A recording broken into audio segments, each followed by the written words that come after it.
नमस्कार, श्री स्वामी समर्थ. तर आमची 2 दिवसाची सुट्टी संपली आणि आम्ही पोचलो मावशीच्या घरी.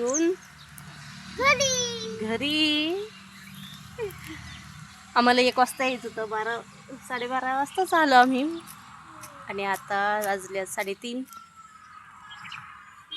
गवत काढायला दारासमोरच आहे.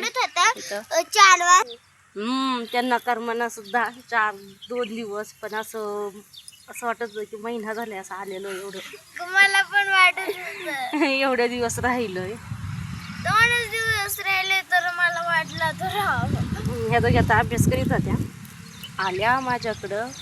तिथं लावलं होतं पाठीमागच्या व्हिडिओमध्ये दाखवलं होतं. तिथं मिरच्या, वांगी, टमाटे, भेंडी, गवार. पण चारीला पाणी आल्यामुळं नाही तर उपाळलं, ह्याच्यात पाणी होतं, जास्त गवात झालं नाही. ते पण गवात आहे. आता तिघी बाईले की काढतोय. तेवढ्या 4 सारे आहे.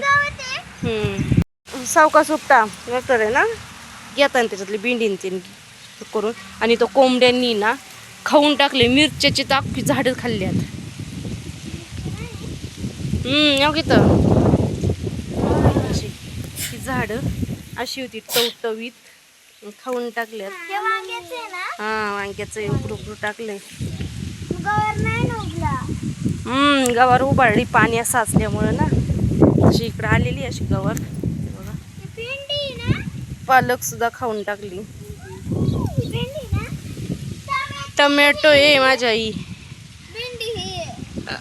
ही भेंडी. ते का गावात ठेवलं ते उपट. ते तो पाया बसलं पिऊच्या. ते उपट. तो पाया खालचा वेल उपट. तो इथं काही हे ना कोथिंबीर मसले लावली ती, पण काय पावसाने पाणी साचलं गेली सगळं. मरणाचं गवातच गवात झाले. झेंडूचं काय तुला करायचे काय बाग करायचे. एवढी झेंडूची झाडं उगल्यात नाही झाटांनी. हे बघा, हे बघा. पहिला एक झेंडू होता, एकच झाड होतं. झेंडू आले ना आम्ही लय भारी करणार कोणाचा बर्थडे आल्यावर. तो ते मार्गशीर्ष महिन्यात येणारा हा झेंडू आहे. त्याला कधीही लावा तुम्ही, त्याला मार्गशीर्ष महिन्यातच येणार झेंडू. आणि तो एवढा मोठा होणार ना. ते बघ तिकडे एक मोठं झाड आहे. त्या तिथं